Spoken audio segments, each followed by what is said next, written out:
YouTube channel நேயர்கள் அனைவருக்கும் வணக்கம். இன்னைக்கு நம்ம புதுசாக அதாவது ஒரு கிச்சன் சேனல் ஒன்று ஆரம்பிச்சிருக்கிறோம். இதில் முத எல்லாத்துக்கும் யூஸ் ஆகிற மாதிரி சாதாரண ரசம் வைக்கிறது எப்படி அப்படிங்கிறத தான் ஃபஸ்ட்டு நம்ம எடுக்க போகிறோம். ரசங்கிறது எல்லாருமே ஈஸியாக வைக்கிற விஷயந்தான். நான் கொஞ்சம் டிஃப்ரெண்ட்டாக செய்வேன். அதை காமிக்கிறதுக்காக இன்றைக்கி உங்களுக்கு இதை போடுறோம். பார்த்தீங்கன்னா இது வந்து ரெகுலர் யூஸுக்கு நீங்கள் புளி ரசம்னு சொல்கிறீங்க இல்லையா, அதுக்கு புளியை கரைச்சிக்கிட்டு என்னால் அவசரமாக செய்ய முடியல, பிள்ளைங்க அதில் இருக்கிற கருவேப்பிலை கொத்தமல்லி எல்லாம் தூக்கி கீழே போட்டுடுறாங்க அப்படிங்கிறது இல்லாமல் எல்லாமே யூஸ் ஆகிற மாதிரி கடைசி ட்ராப் வரையிலும் அந்த ரசம் யூஸ் ஆகிற மாதிரி இன்னைக்கு நம்ம செய்ய போகிறோம். வாங்க பார்க்கலாம்.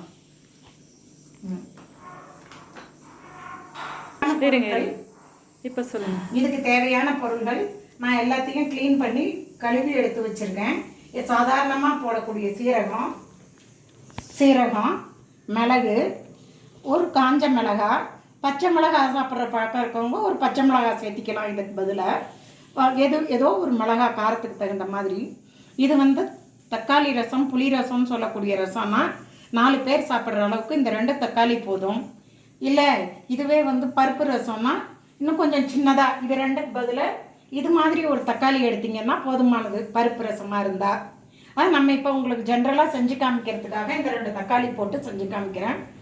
கொத்தமல்லி தலையை வந்து அப்படியே இந்த தண்டுகள்லாம் இருக்கு இல்லையா, இந்த தண்டெல்லாம் நம்ம தூக்கி எறிஞ்சிடக்கூடாதுன்னு இதெல்லாம் இந்த ரசத்தில் கழுவிட்டு இப்படி போட்டு அரைச்சிட்டிங்கன்னா வேஸ்ட் ஆகாத பிள்ளைங்க சாப்பிடுவாங்க. கொத்தமல்லி தலை, கருவேப்பிலை தலை, புளியை வந்து சின்னதாக பிரித்து நல்லா மண்ணு கல்லெல்லாம் போக அலசிட்டு அது கொஞ்சம் தான் உங்களுக்கு பார்க்க நிறையா தெரியுதுன்னா இவ்வளோ பெரிய பிட்டு தான் நல்லா அலசினதுனால அப்படி தெரியுது.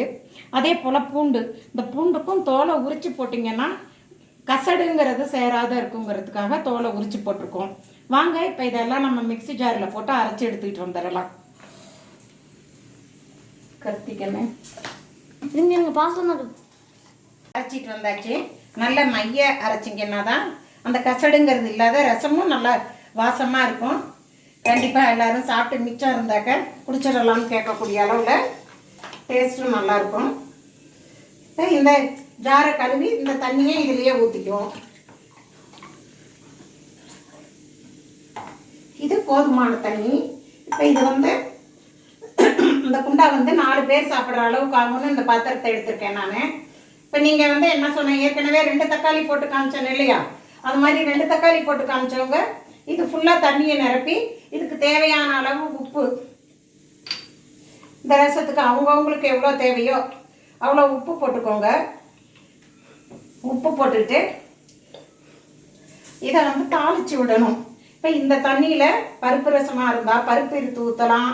இல்லை இதே பாருங்கள், ஏதாவது இதில் ரசம் நாங்கள் வச்சுருக்கிறது ஒரு தக்காளி மட்டும் போட்டு வச்ச பருப்பு ரசம். இது எனக்கு இது இனி வந்து அடுப்பை பற்ற வச்சு தாளிக்கலாம். இதை தாளிக்கிறது தான் முக்கியம்.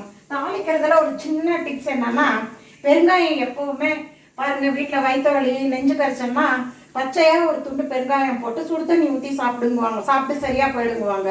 அது மாதிரி நம்ம என்ன செய்கிறோம், எல்லாரும் தாளிக்கும் போதே பெருங்காயத்தை போட்டுடுறோம். அது மாதிரி செய்யாமல் நான் என்ன பண்ணுவேன், பச்சை பெருங்காயத்தை தான் முக்கால்வாசி யூஸ் பண்ணுவேன். இந்த ரசத்துக்கு பருப்பில் துளி போல் நெய் போட்டாலும் வாசமாக இருக்கும். தாளிக்கிறதுக்கு எண்ணெயை விட கொஞ்சமாக நெய் போட்டிங்கன்னா அந்த ரசம் சாப்பிட சூப்பராக இருக்கும். அவ்வளோதாங்க. ஒன்றும் இது வந்து கரண்டியிலேருந்து கொஞ்சம் ஜாஸ்தி விழுந்துருச்சு, இன்னும் கூட குறைச்சலாக இருக்கலாம். நெய் தப்பில்லை. பருப்பு வேக போடும்போது விளக்கெண்ணெய், மஞ்சத்தூள், இந்த நெய் போட்டு வச்சிட்டிங்கன்னா ரசமும் மனமாக இருக்கும், மஞ்சளாக ரசம் இருக்குங்க பருப்பு ரசம். இதில் இருந்து கத்திரிக்காய், மாங்காய், மருமக எல்லாமே மண்பானையில் தான் சமைக்கிறதுனால ரசம் தாளிக்கிறதுக்கு கடாய், பருப்பு வேக போட்டு குழம்பு வைக்கிறதுக்கு சட்டி, அவசரத்துக்காக குக்கரை யூஸ் பண்ணுறோமே தவிர குடும்பமான வரல குக்கர் கிடையாது, மண் பாத்திரம் தான் சமைக்கிறதுக்கு. இப்போ இதில் நம்ம கடுகு போட்டு தாளிக்கணும்.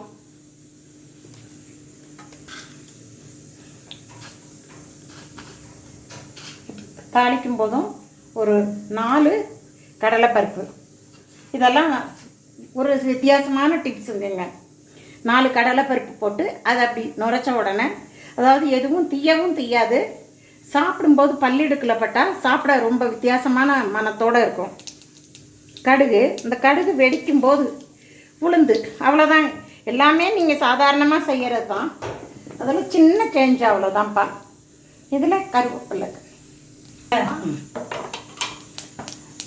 பார்த்தீங்களா? இப்போ வெடித்து வரும்போது கடுகும் வெடிக்கும், உளுந்து கடலைப்பருப்பு ரெண்டும் செவந்து மட்டும் போகுமே தவிர கருகாது. நல்ல மனம் கூட இருக்கும். இதை போட்டுட்டு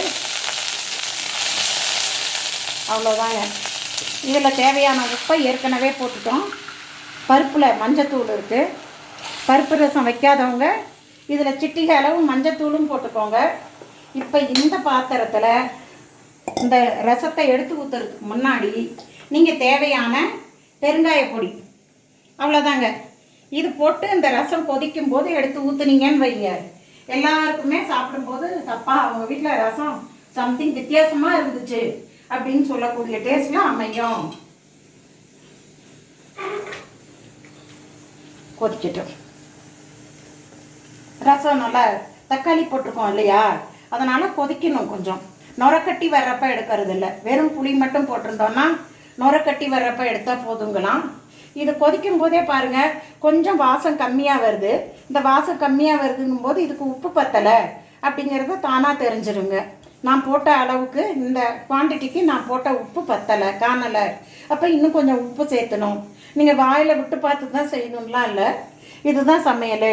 பாருங்கள், ரொம்ப உப்பு போடணுமா அப்படின்னா அதுவும் இல்லை. அந்த கொதிக்கிற ஸ்டைல் பாருங்கள், சுற்றி வர கொதிக்குது.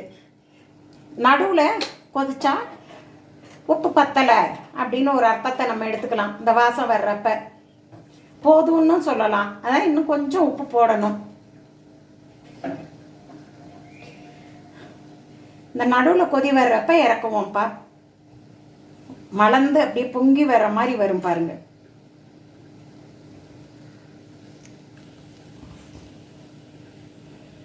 பொங்குது பார்த்தீங்களா? இதுதான்ப்பா.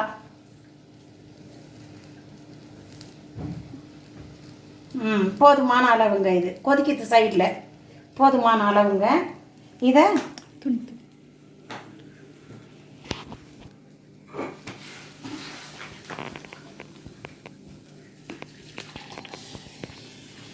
பாருங்கள், உங்களுக்கே இதில் கசடுங்கிறது தெரியாது. நம்ம போட்ட கடலைப்பருப்பு நிற்கிது பார்த்தீங்களா ஒன்று, அதுவே அழகாக தெரியும். அவ்வளோதான்ப்பா, ரசம் ரெடி.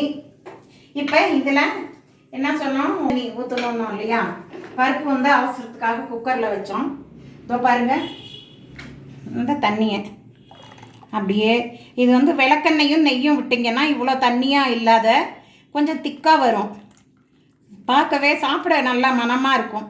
உங்களுக்கு எவ்வளோ தேவையோ அவ்வளோ மட்டும் தண்ணியை விட்டுக்கோங்க, போதுமானது. எங்கள் வீட்டு பருப்பு ரசம் ரெடி. வாங்க சாப்பிட்லாம்.